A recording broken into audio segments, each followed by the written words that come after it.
Uma boa noite, sejam todos bem-vindos.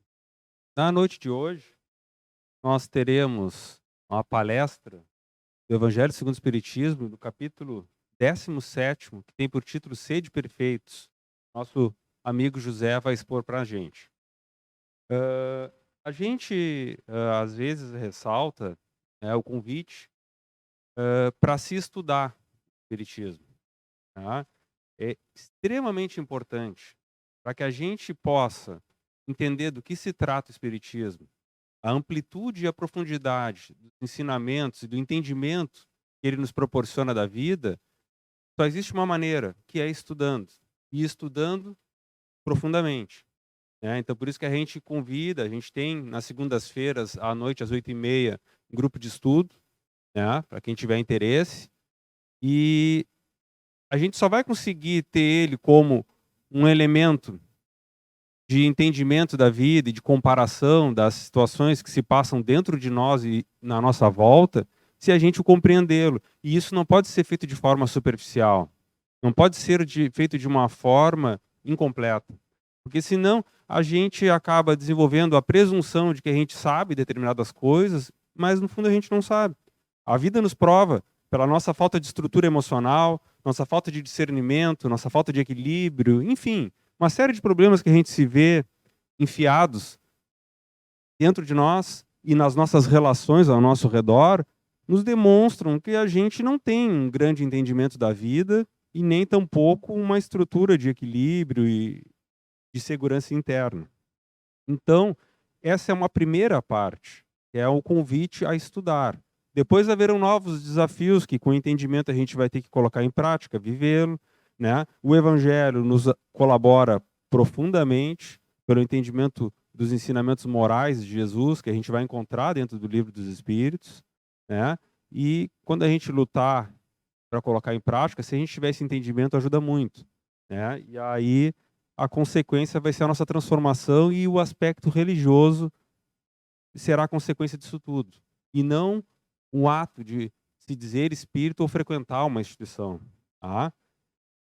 Então, antes de passar a palavra ao José, eu convido vocês, quem já tem o hábito de fazer uma prece, que se recolha nesse momento, faça uma reflexão íntima do que os motivou ou a estar assistindo este vídeo, ou a estar aqui presente conosco, e eu vou procurar fazer uma por nós, pela atividade em si.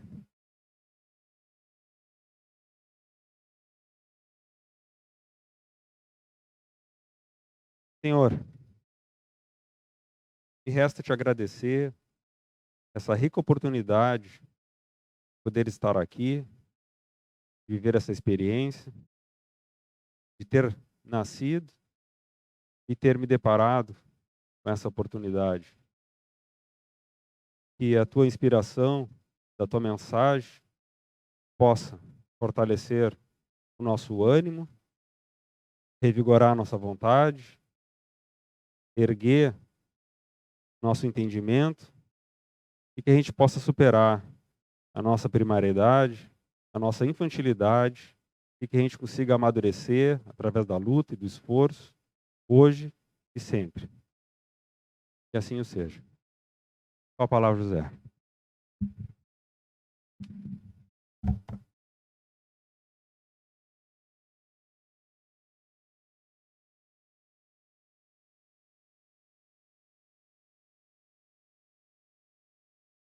Boa noite a vocês que se encontram presentes. Boa noite ao pessoal de casa que nos acompanha regularmente, né? E vai aqui uma coisa que sempre me pede, eu sempre esqueço. Hoje eu me lembrei para fazer um pedido aí da instituição. Para vocês que nos acompanham através da internet, através dos nossos canais variados aí no YouTube, Facebook, Instagram, não sei mais quem, deve estar sendo gerado em caracteres aí para vocês verem. Que vocês se inscrevam, deem se vocês gostaram ou não gostaram, porque esses canais todos, eles, na realidade, funcionam baseado nesses parâmetros. Então, dessa maneira, vocês nos ajudam no crescimento do canal e na divulgação, consequentemente, da ideia. Bom, Antes de entrar no assunto propriamente dito, falar sobre o capítulo da semana anterior, é bom que a gente entenda um pouco de o que é o Evangelho segundo o Espiritismo, qual é a sua estrutura, para a gente poder se situar. Tá? Então, o Evangelho segundo o Espiritismo é uma proposta, tá, de estruturação, de entendimento da doutrina em função das colocações que Jesus fez, em função do tempo, da sociedade que ele vivia, em função dos parâmetros dessa sociedade, a sociedade hebraica, mas que foi organizado em capítulos que têm uma estrutura sequencial que vão se completando. Então, sempre tem relação, um capítulo tem sempre relação com o outro, e a soma desses capítulos dá uma visão da doutrina espírita. Tá certo? Então, semana passada, o título foi Não se pode servir a Deus e a Mamon. Tá? A Mamon era uma divindade dentro do politeísmo, lá da antiga da Síria atual, né? Na época não era Síria, mas que era a representação do consumismo material, tá? Da nossa relação de busca de felicidade através da matéria. E Jesus falava, utilizando isso, o hebreu conhecia, sabia o que era Mamon, sabia o que representava. Tem uma representação dele, quando vocês vê, o clássico do cinema representou como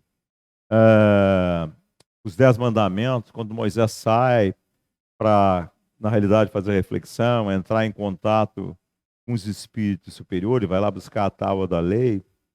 Quando ele volta, né, ele encontra uma festa, né, do pessoal que tinha ficado ali, que tinha, na realidade, guardado as tradições egípcias, já que eles viveram mais de 400 anos em escravidão no Egito, e absorveram aquelas práticas chamadas pagãs de consumismo material. Não sei se ele vem no filme lá um bezerro que foi feito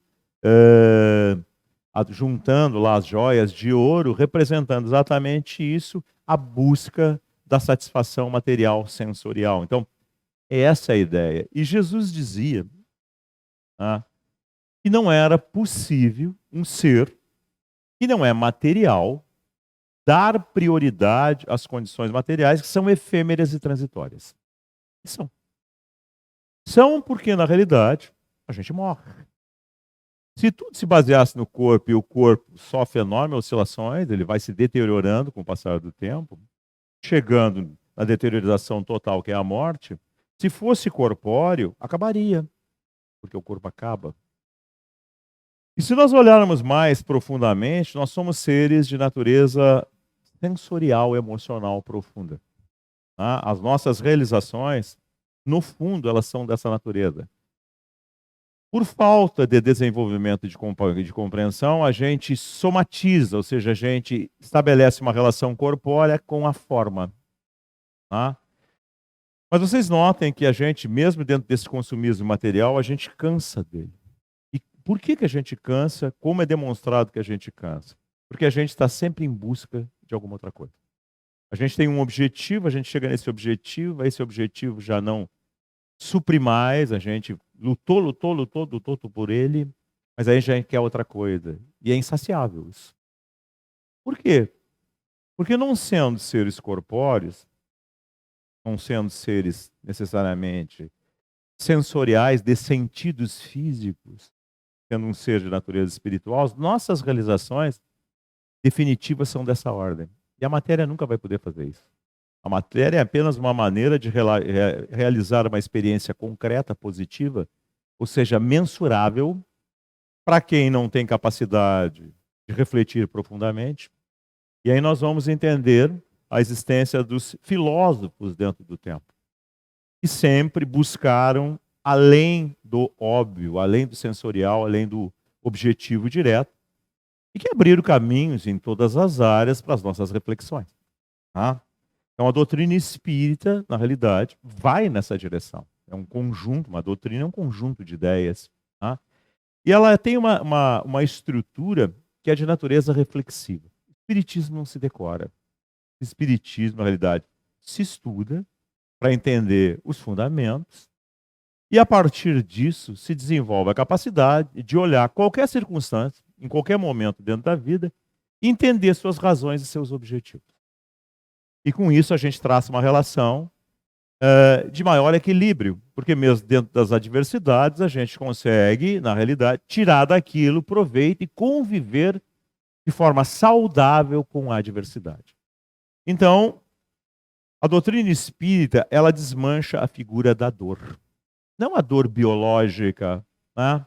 Mas a dor emocional que está sempre associada à dor biológica. Vocês podem ver, eu dou um exemplo notório para vocês, isso é muito importante. Por exemplo, pessoas expostas ao mesmo tipo de doença, dependendo do seu temperamento, da sua maneira de viver, a sua relação com a doença é completamente diferente da outra pessoa. Todos vocês sabem disso, vocês observarem, é verdadeiro. Se o sujeito é mais positivo, mais aberto, mais de bem com a vida, ele consegue conviver com a adversidade melhor. Ela não o atinge tanto. Agora vocês imaginem, se nós juntarmos a isso uma condição que nos explica tudo. Mas nos explica tudo mesmo. De maneira a formar sentido e direcionamento. Essa carga da incompreensão, da falta de sentido, desaparece. E a pressão que ela produz, na realidade, também desaparece em função disso. Então era disso, no fundo, que Jesus introduzia a ideia. Notem que nós estamos pegando uma ideia, um conceito, uma forma de um Deus babilônico, de uma divindade babilônica, para fazer uma comparação com a nossa atualidade, que ainda é válido dentro dessa situação. O capítulo de hoje leva isso a um nível mais alto. Ele fala dessa perfeição relativa que é possível nós adquirirmos na nossa etapa evolutiva.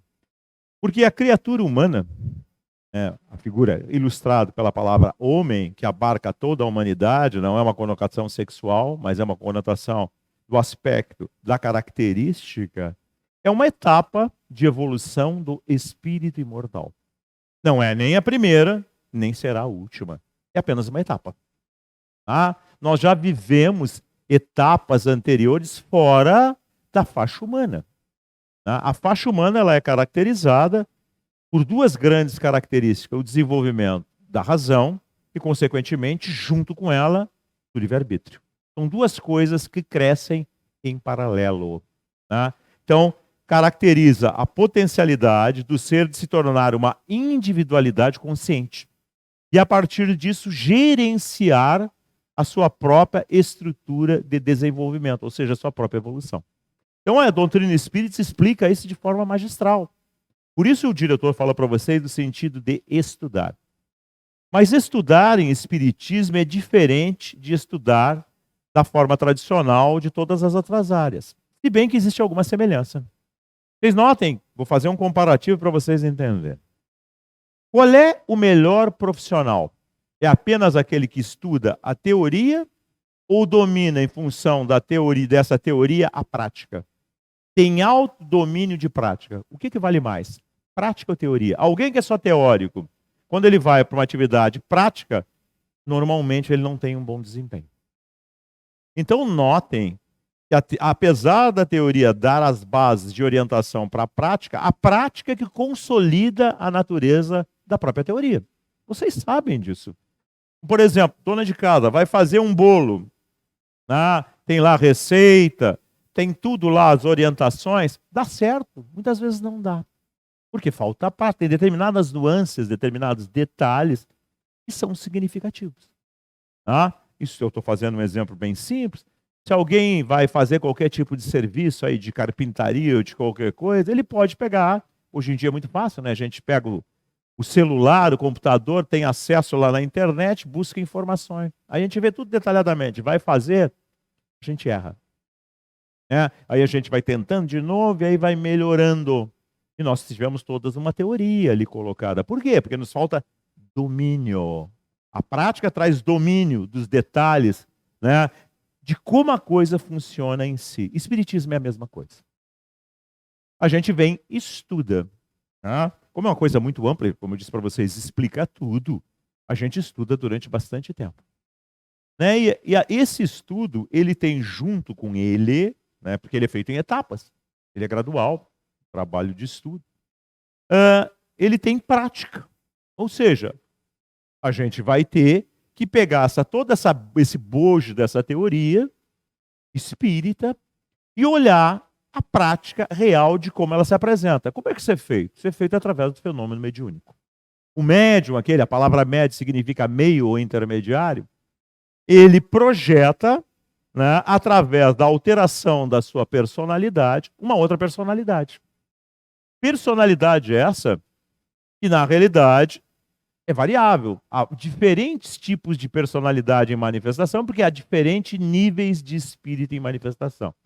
Isso nos mostra uma população espiritual diversificada, nos mostrando que esse mundo espiritual, assim como no mundo físico, ele é diversificado. E que tem características em função da natureza evolutiva de seus membros. Então é isso que a gente vê num fenômeno mediúnico.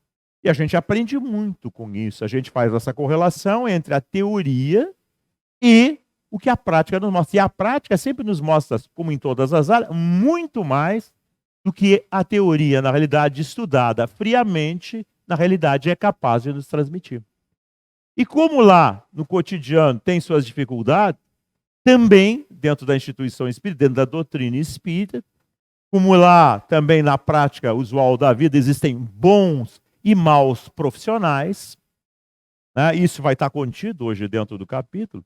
Também dentro da atividade espírita existem bons e maus espíritas. Existem aqueles que dominam o conteúdo, e tudo aquilo que a gente domina porque a gente praticou, ou seja, porque a gente vivencia. Em espiritismo isso é com muito mais razão de ser. Quem vivencia esses valores tem uma enorme capacidade, por vivenciar, por dominar, de entender esse mundo que nos cerca, as características de seus habitantes, que são variadíssimos. A maioria deles que entra em relação conosco porque estão aqui na volta, não saem daqui da volta, e se não saem daqui da volta, não podem ser muito evoluídos, porque estão presos aqui ainda, nessas coisas todas daqui. Então são cheios de problemas. Então qual é a função de uma instituição espírita? É, na realidade, levar esse conteúdo de compreensão de como a vida é, qual é a base do processo evolutivo, como é que ele funciona, a todos os seres na faixa senciente, ou seja, nessa faixa que a humanidade representa, que tem consciência, que pode compreender. Estejam eles encarnados, vinculados a corpos materiais, ou estejam eles, porque são pessoas, desencarnadas. Porque não é por eu morrer que eu vou dar um salto de qualidade e vou começar a entender tudo. E a gente vê isso na prática. Então, na instituição espírita, existe, como eu disse para vocês, prática, que é a relação daqueles indivíduos que estão estudando com essa prática mediúnica. E aí começa o grande problema, como em tudo. E é, na realidade, o capítulo da semana que vem, que tem por título muitos chamados e poucos escolhidos. Tá? Então, o que acontece? A gente vai com uma euforia, né? Porque a teoria, em termos gerais, que ele explica tudo, ela é espetacular. O problema é a gente se colocar dentro dela, a gente vivenciá-la, torná-la maneira de ser e de pensar. Que é o capítulo de hoje, repito para vocês. Tá? Então, é difícil? Porque a gente vem de instâncias anteriores cheio mais de erros que de acertos. Eu posso afirmar isso para vocês sem sombra de dúvida e posso provar. Por que eu posso provar? Porque se nós fôssemos seres com mais acertos do que erros, nós seríamos muito mais equilibrados. Toda criatura que tem mais acerto do que erros, ela tem uma tendência natural a ser mais ponderada, mais equilibrada, com maior discernimento. Se a gente olhar o mundo, como ele se encontra, nesse momento, né, através dos meios de comunicação, de uma forma geral, o que a gente vê? Conflito. Tá? Guerras, divisões, exploração. A gente não vê isso. Mentira, né? Tal de fake news não existe. Então, não tem briga, apesar da gente querer salvar os cachorrinhos querer salvar o planeta, o mar, não sei o que mais. A gente quer fazer tudo isso, mas quer matar os outros porque não pensa igual a gente. Pensem. Se briga por cor de cabelo. Isso é incrível. Mas isso existe. E a gente quer impor as nossas ideias ao demais. A gente fala em democracia, em liberdade, em respeito, desde que pense como nós. Não pensar como nós é um barraco. Então notem que o mundo é uma contradição. E tem que viver essa contradição. Por quê?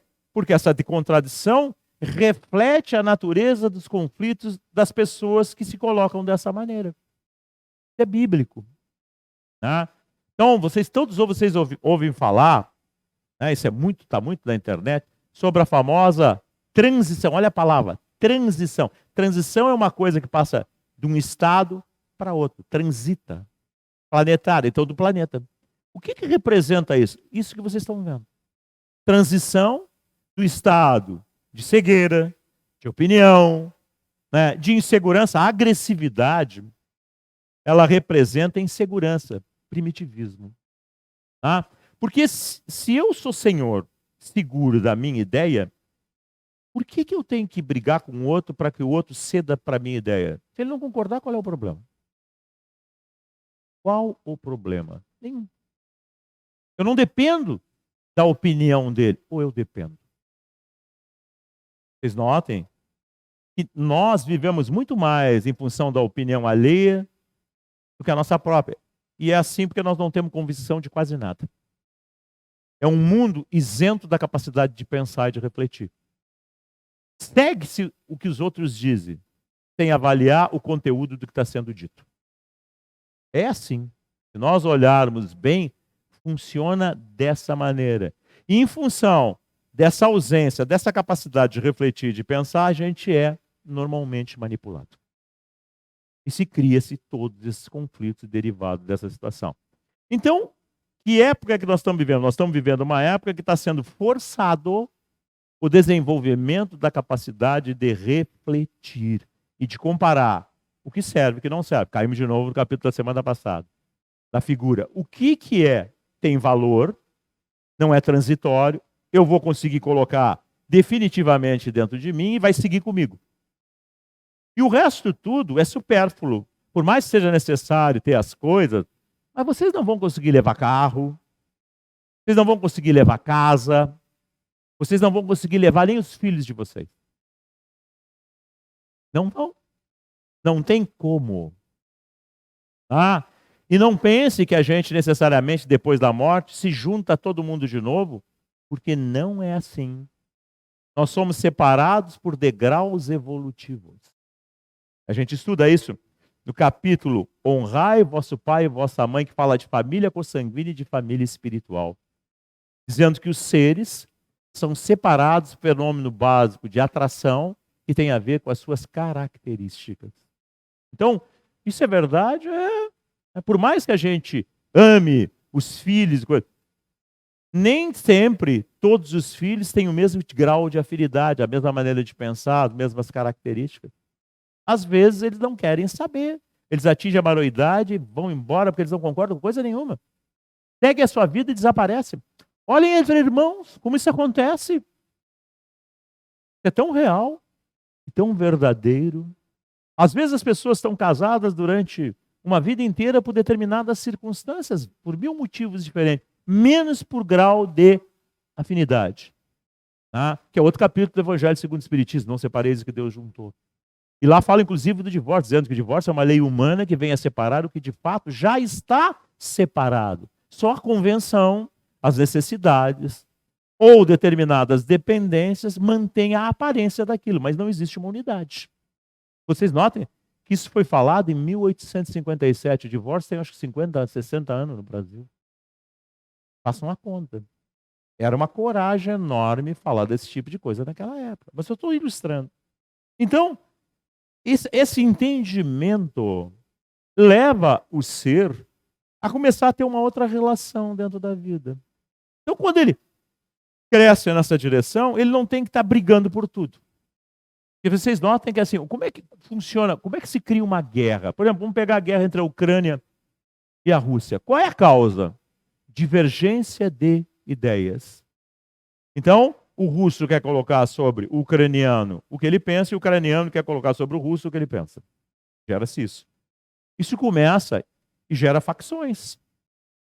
Que é o que está acontecendo na sociedade humana. Eu gosto do vermelho, os outros gostam do amarelo, eu gosto disso, outro gosta daquilo. Briga. Polarização. Não é o que vocês estão vendo? Isso leva a determinar. Isso tem dentro das famílias? Tem dentro das famílias. Porque os seres são distintos. Tá? Então, notem que isso nos causa, sem entender por quê, dificuldade.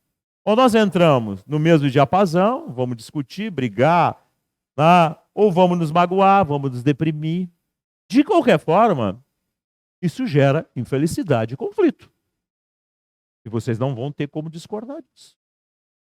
Então, na medida em que a gente entende e, na realidade, entende o porquê, entende que tudo é transitório, entende que o erro de hoje é o despertamento para a melhoria do amanhã, que nada termina com a morte biológica, que tudo continua, que mesmo que eu não vou encontrar com o indivíduo agora, um dia ele vai se libertar dessas situações todas, dos seus equívocos, dos seus conflitos, e aí vai haver possibilidade de nós nos reunirmos.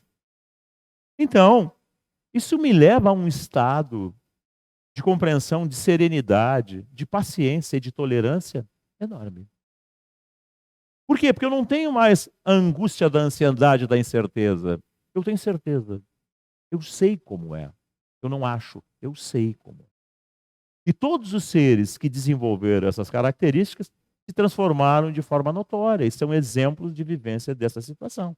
Vocês notem que se eu olhar lá as religiões orientais, o budismo, o brahmanismo, se nós olharmos os princípios lá de Siddhartha, o Buda, se nós compararmos com as ideias que estão dentro do cristianismo, enfim, nós vamos ver que os fundamentos são os mesmos.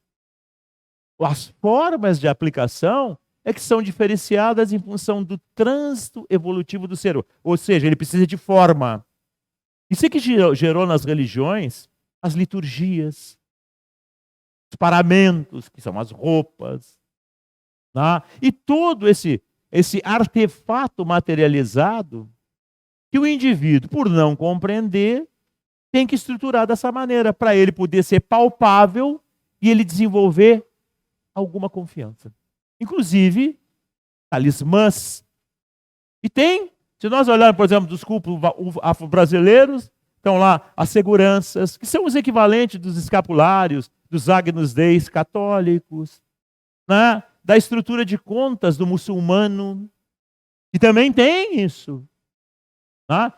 E muitas vezes dos resíduos que tem no movimento espírita, não na doutrina espírita, de casacos brancos, de luzes, de formas recitadas. Por quê? Porque os seres que estão dentro do movimento espírita trazem essas heranças ancestrais dentro do tempo, das formações, daquilo que já viveram ao longo das vidas sucessivas. Então, isso tudo é normal, mas não é ideal. O ideal é nos libertarmos disso tudo, porque, na realidade, como eu disse para vocês, tudo isso é transitório. E é por isso que a gente vê no fenômeno mediúnico, muitas vezes, o sujeito morto e preso nessas coisas todas. Ele quer ter poder, ele quer ter controle, ele quer mandar, ele quer explorar, porque ele continua na dependência de corte, de gente na volta dele. Sem isso, ele não é ninguém. É o que vocês conhecem sobre o nome, a denominação de mal. Mal é isso. Mal são criaturas que estão em conflito existencial com o seu próprio interior e, consequentemente, com os demais. E que têm inseguranças, primarismos, agressões. Não são burros. Não pense que são ignorantes, incultos. Não são, não. São, na realidade, criaturas que são equivocadas Podem ser médicos, engenheiros, advogados. Podem ter toda a cultura humana, mas só tem a cultura humana. Não tem mais nada. E vocês notam que a própria cultura humana ela é transitória. O que se estudava em engenharia há 50 anos atrás, hoje não vale mais nada. Os conceitos de medicina de 50 anos atrás se modificaram na atualidade, vão se modificar daqui a 20, 30 anos novamente, porque nós avançamos. Então notem que essa soberba que o ser tem em função de uma informação transitória do conhecimento é soberba. Porque ela é utópica, porque ela muda, ela se transforma e ela acaba. Então notem, o que ela reflete? O nível de entendimento da humanidade das coisas que existem. Como a gente não enxerga tudo profundamente, a gente vai descobrindo coisas e vai desmanchando os sistemas, as teorias que nós mesmos construímos. Isso é a evolução das ciências. E a evolução do conhecimento e a evolução dos seres. É dessa perfeição que Jesus está falando, dessa perfeição profunda de entendimento não do como, mas do porquê. Então nós estudamos em todas as áreas do conhecimento humano normalmente como, mas não porquê. Se nós olharmos lá, as leis todas, na realidade, são enunciados de como funciona. Mas nós nunca paramos para pensar, mas por que é assim? Por que não pode ser de outra maneira? E nós deveríamos pensar no porquê, porque o porquê nos indica, nos orienta do objetivo de alguma coisa. Por que ela foi feita, foi estabelecida e funciona dessa maneira? E é inexorável. Ou seja, existe desde todo sempre e é da mesma maneira e sempre será assim. Que é aquilo que a gente conhece como acepção da vontade divina. Então a gente estuda tudo isso dentro da doutrina espírita, estuda. Então o que Jesus falava para uma sociedade primitiva, egoísta, que queria tirar vantagem de tudo? Inclusive se vocês olharem o famoso 10 mandamentos, na realidade foi a forma que Moisés encontrou de disciplinar o comportamento hebraico para melhor. Então ele criou regras, que se a gente pensar hoje, por que ele fez aquilo? Honrai vosso pai e vossa mãe. É um dos mandamentos lá da lei mosaica. Não devereis cobiçar o burro, a mulher, não sei o que mais, do seu próximo. Porque tudo isso era feito. E era normal. Então a forma de fazer com que o indivíduo vai chegar e vai dizer para um sujeito que é primitivo, vocês podem fazer isso hoje. Fulano, não faz isso. Porque isso não serve para nada. Ele vai te olhar e vai dar risada na tua cara. Ele não enxerga além disso. Vai dizer, que não é nada assim. Ele não tem capacidade de entender a extensão do que aquilo vai produzir. Ele não enxerga. Ele é limitado na sua capacidade de entendimento. Então, qual é a maneira de educar alguém assim? É criar determinadas regras. A gente faz isso com as crianças. As crianças não podem por causa disso. Depois ele vai amadurecendo, vai se tornando adolescente, a gente vai tentando, ele tem mais capacidade de entender, né? A gente vai tentando argumentar, explicar. Moisés fez isso. Criou regras determinadas, porque ele sabia que dentro do tempo, morre, nasce, morre, nasce, morre, nasce, sujeito, pelo hábito forçado, muda as características. E, consequentemente, avança. A gente faz isso com as crianças. Notem que não faz. Hoje não pode dar chinelada, mas no meu tempo podia. E funcionou, não tem nenhuma frustração por ter levado chinelada nenhuma. Tá? Notem que, por exemplo, o Chico Xavier levou garfada, apanhou o diabo a 4. E ele é melhor que qualquer um de vocês que está aí. Melhor do que eu, melhor de quem está nos ouvindo. Não se transformou em ninguém neurótico e sofreu uma série de rebelias. Então notem que essas coisas acontecem em função das nossas características no trato com as coisas. Não é uma coisa que tem que ser, depende de como eu sou. Então entendam bem então, o que Jesus falava para ele? Dessas relações. O texto que está aqui fala exatamente disso. Eu vou ler para vocês. Característica da perfeição. Amai os vossos inimigos. Fazei o bem ao que vos odeia e orai pelo que vos persegue e caluniam.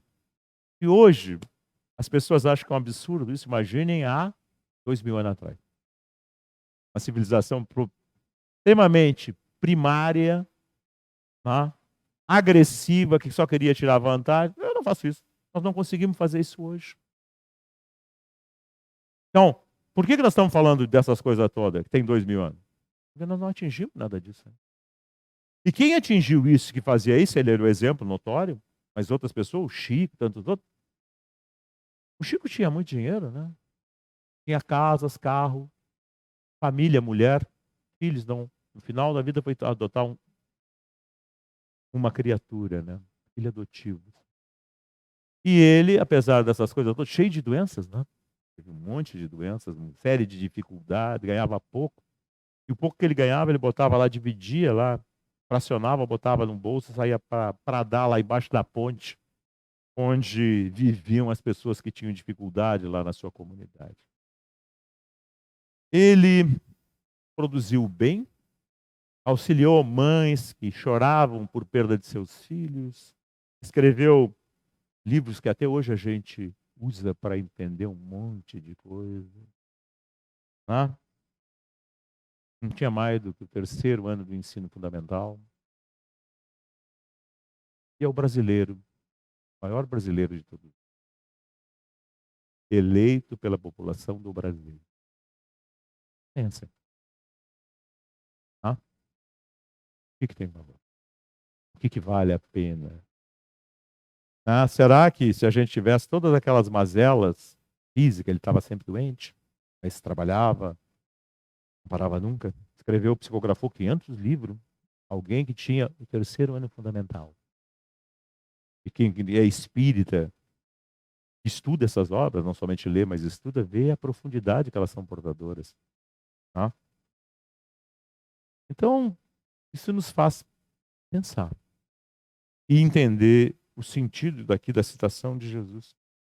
Porque foi através da doutrina espírita que ele saiu dos conflitos, de uma mediunidade que ele não entendia, e que o atormentava pela formação católica que ele era portador.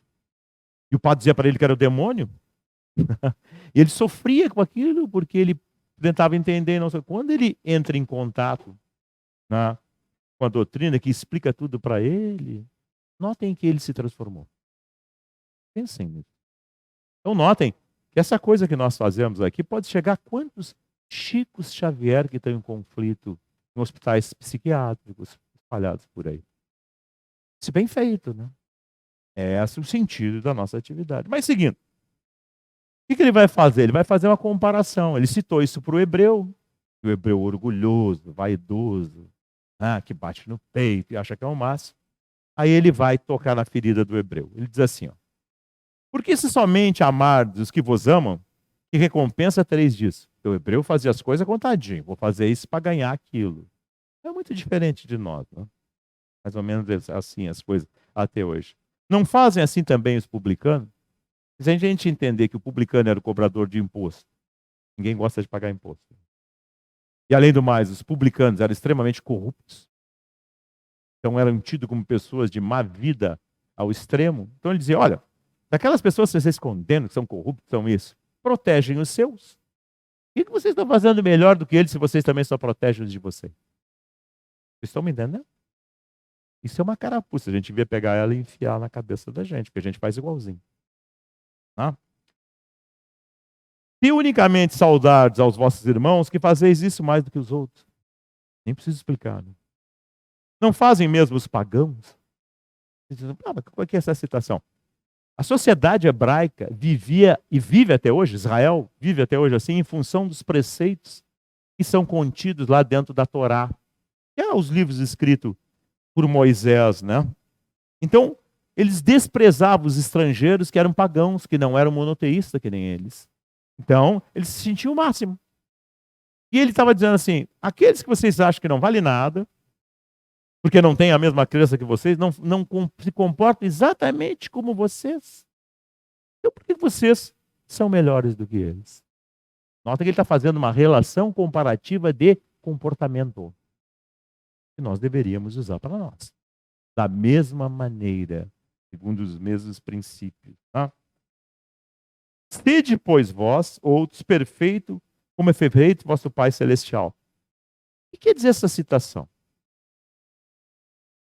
Deus dá para todos as mesmas oportunidades. Vocês notem que o dia nasce de manhã para todo mundo, igual.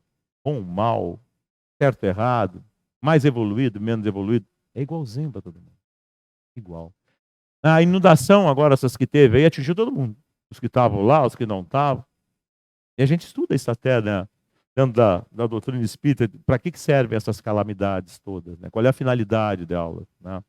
Dentro das ocorrências dela. Diz que é para nos humanizar, a gente se torna mais solidário, é verdade isso. E também, de determinada maneira, para desenvolver a capacidade de estudo e entendimento, desenvolvimento da compreensão, da inteligência. Isso é tratado como flagelo destruidores dentro do livro dos Espíritos. E também atinge aqueles que precisam de determinada experiência interna. Tá? Então, essa é a ideia colocada aqui nessa parte. Mas eu vou ler outra parte para vocês, para poder encerrar, né? Inclusive falar dos bons espíritas aqui. Tá? Eu só vou fazer uma citação. Se ele fala de bons espíritas dentro do capítulo, é porque nem todos são bons espíritas. Como disse o nosso diretor, não basta a gente vir num centro espírita, não basta a gente estudar, não basta estudar.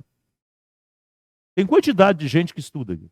Ao longo desses 40 anos que eu estou aqui, olha, centenas de pessoas já entraram a estudar e vão cair no capítulo da semana que vem. Entre estudar e ser, existe uma enorme diferença. A gente vê isso na prática.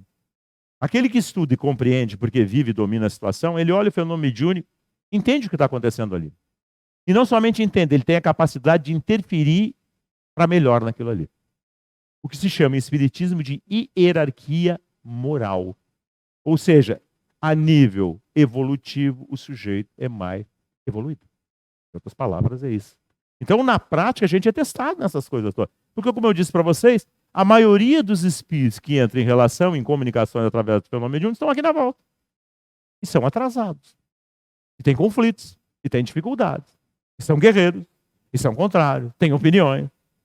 E vêm agredir. E vêm colocar. E vêm cobrar. E a maioria das pessoas, aí está um diferencial dos processos religiosos de uma forma geral, a doutrina em relação ao movimento, não conseguem conviver com esses valores. O Raul Teixeira tem uma citação que é uma grande realidade. Espiritismo não é para quem quer, é para quem aguenta. Para quem aguenta se enfrentar e se transformar. Então, como disse o diretor, não adianta a gente vir aqui tomar passe. A gente pode ser simpatizante. A gente é simpatizante da ideia. A ideia é muito bonita. Mas se a gente não vive ela, a gente não é espírita. Assim como a gente não é católico, se a gente não faz as práticas que dentro do catolicismo se recomenda. A gente é frequentador da igreja, vai à missa. Mas a maioria das pessoas que vão à missa não tem nem noção do que aquilo tudo representa dentro dos conceitos lá vigentes. E assim é de uma forma geral. Então, o que caracteriza o ser é o domínio e a vivência do conteúdo. Então, a ideia aqui colocada é dessa ordem. Bons espíritas são aqueles que, como diz a própria palavra, vivenciam os conteúdos. São um exemplo vivo do conteúdo. E funcionam na prática mediúnica. Isso é uma coisa incrível. Que só quem está aqui e vai para a prática mediúnica pode ver. A relação que isso produz. Por isso que caímos na semana... Quantas pessoas que eu vejo aí que estão na plateia que já estiveram aqui, ó, sumiram. Não é um nem dois. Isso é uma regra geral. Por isso que o capítulo da semana que vem é muitos dos chamados, isso é um chamamento. É uma forma de entendimento e de conscientização. E poucos escolhidos. Quantos aderem a isso? Pouquíssimo. Quantos Chico Xavier, quantos Divaldo vocês conhecem? Poucos, né? Eles são um exemplo, assim como Jesus foi, de que é possível fazer essas coisas, viver dessa maneira. E notem que eles são diferentes. Tem um capítulo aqui que fala, chamado Moral Estranha, que fala a respeito disso. E quem que não gostaria, né? As pessoas fazem excursão, agora o Chico já desencarnou, mas era assim, ó, de ir lá, para ouvir, para chegar perto, para esperar alguma coisa. Quanta gente vai no Divaldo hoje, faz fila lá para essa situação. Quando ele vem aí, enche aí, não, os locais onde... Por quê? Pensem, por quê? Por causa disso. Então, é real isso tudo? Isso é real. Isso funciona. E Jesus referendava, olha, quanto mais tu chega nisso, eles são os modelos relativos de vivência desses conteúdos, mais equilibrado, mais bem tu vai produzir. E tu vai ser mais feliz. Então, de novo, né? Olha, o Divaldo é um homem comum. Ele conseguiu fazer uma obra que todos vocês conhecem, a Mansão do Caminho. É ciclópica, é enorme. Em função de quê? Da dedicação. Ele começou, tinha vontade, ganhou um terreno lá num mangue, que era uma área que nem as nossas aqui, que estão sendo invadidas pela água. Também era. Foi aterrado, ele foi fazendo, foi juntando. Gente foi contribuindo. Hoje é uma coisa enorme, gigantesca. Educa, profissionaliza, tem 500 coisas. Que é uma obra de introdução ao conceito de serviço. A estrutura, o núcleo da Mansão do Caminho, o núcleo espírita da Mansão do Caminho é desse tamanhozinho. Não tem muita gente. É o mesmo problema que em tudo que é lugar. Não tem muitos médiums, funciona, não tem muitos diretores, não tem. Porque lá é o mesmo problema que aqui em todos os lugares. Tem pouca gente que cresce e se dedica para tal. O capítulo de hoje fala disso. Exatamente disso. Então não adianta nada a gente vir para o centro espírita e mudar de voz, botar roupa branca, ou coisa assim, porque isso não adianta coisa nenhuma. Depois chega na prática mediúnica, não funciona coisa nenhuma. As pessoas vêm com processos de influenciação, precisa ser desequilibrado, de internamento psiquiátrico por influenciação. Não adianta dar conselho. Tem que ter a capacidade de chegar lá e produzir uma ação concreta, acabar com o problema. Esse é o grande milagre. Porque isso prova para a pessoa que é real. Pode não ser mantido. Se ela não mudar, ou seja, se ela não modificar aquilo que determina essa ocorrência, vai voltar. Tem até uma parábola que fala disso, que é a casa suja, né? Mas que no momento funciona, funciona para quê? Para dar um tchan no indivíduo. O sujeito parar e despertar. E a pergunta é, quantos fazem isso? Pouquíssimos. Pouquíssimo. Normalmente se manda para uma instituição, mas a instituição gira em torno de uma pessoa que trabalha e que produz essa instituição. Tem um monte de gente que está dentro da instituição. Uns trabalham no brechó, outros na cozinha, isso naquilo, isso naquele outro. Uns estão diretor, fala, mas na função intrinsecamente espírita, de relação com os espíritos, dos problemas que tudo isso acarreta, são pouquíssimos. Se vocês forem na nossa cidade, nas várias instituições que existem, e buscarem, pesquisarem sobre a efetividade disso que eu estou dizendo para vocês, vocês vão ver que é real. Isso é muito real que eu estou dizendo para vocês. Que funciona de forma mensurável, concreta, que produz uma atuação e é comprovado que tem resultado. Pouquíssima. Que é o sentido do capítulo desta noite. Ok? Eu não vou me adiantar mais, teria que ler a parábola do semeador, que vai falar a respeito exatamente da ideia do desenvolvimento do ser dentro do tempo. Ele usa uma figura, largar sementes em vários tipos de terreno. Ou seja, o que é semente? Semente é o desenvolvimento da ideia inicial. O terreno é a estrutura intrínseca interna do ser. Então a gente recebe, como estamos recebendo hoje. Todos vocês vão reagir da mesma maneira? Evidentemente que não. Uns vão dar mais bola, outros não vão dizer que não estão interessados. Vocês que estão encarnados, desencarnados. Tem mais desencarnado aqui do que você. Muito mais. Tem mais do que o dobro. Mais do que o triplo. Tem espírito para chuchu aqui hoje. Aqui. Também reage de forma distinta. Então, essa parábola, que eu estou resumindo ela aqui, ela fala disso. Algumas sementes caem em terreno que não tem grande profundidade, vem as dificuldades, que ele simboliza ali por sol, erva daninha, que é aquilo que nos chega na nossa vida com dificuldade, abafa tudo, não desenvolve. Porque o terreno não tinha fertilidade, o interior não tinha desenvolvimento. E ele vai citando, até que ele chega na terra boa, onde essa semente cai e produz 30, 60 e 100, que representam os degraus evolutivos daquelas criaturas que crescem. A ideia é essa aí, e é como nós entendemos a vida. Então, quem são os que produzem 100? Os Chico Xavier, os Divaldo Pereira Franco. Esses produzem 100. A grande maioria é que está na parábola dos talentos, recebe a oportunidade, e o que faz? Em vez de aproveitar a oportunidade para crescer, para desenvolver em si mesmo, que a oportunidade é cedida para ele, para que ele cresça, enterra, bota fora. Achando que já é certo. Quanta gente que vem num centro espírita que é assim?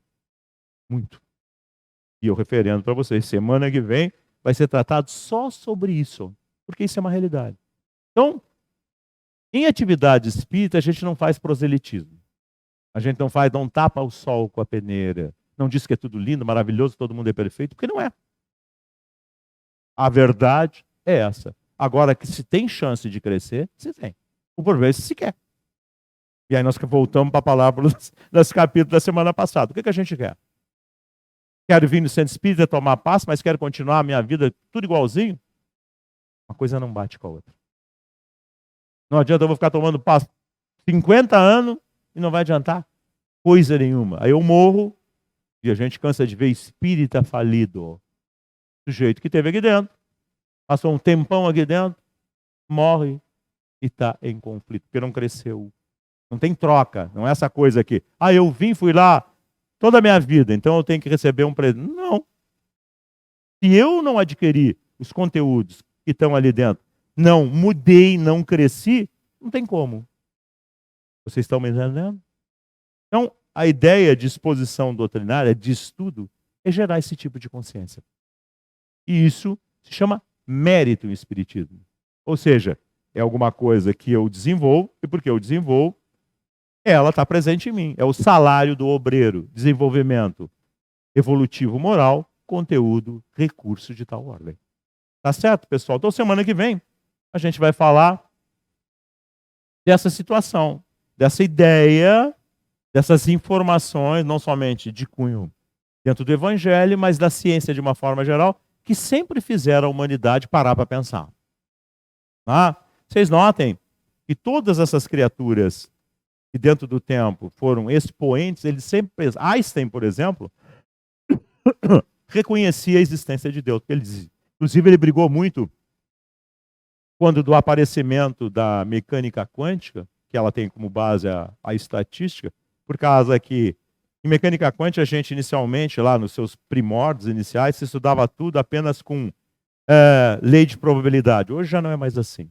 Tá? Já se avançou e já tem uma outra visão de tudo isso. Mas no início era assim, ele brigava com aquele pessoal e ele usava uma expressão dizendo que Deus não joga dados, porque o dado é o simbolismo da probabilidade, né? 1/6, para vocês entenderem. Então, era isso, era um conteúdo de fazer a gente pensar um pouquinho, refletir um pouquinho. E é um estímulo para a gente, em função disso, se achar que existe alguma coisa ali que é útil, que tem alguma coisa além, que eu gostaria de saber a mais, que eu gostaria de perguntar, que eu gostaria de entender. Aí a gente acaba vindo para cá, como eu, que cheguei com 500 problemas, e me esqueci até dos meus problemas, porque encontrei tantas respostas, e já estou aqui há não sei quantos anos. Tá certo? Boa noite para vocês, e até a próxima oportunidade.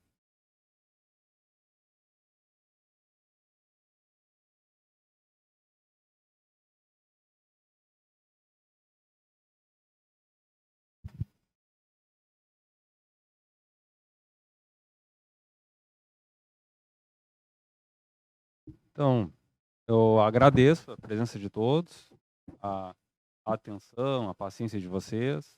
Esse conteúdo vai estar disponível depois no nosso canal.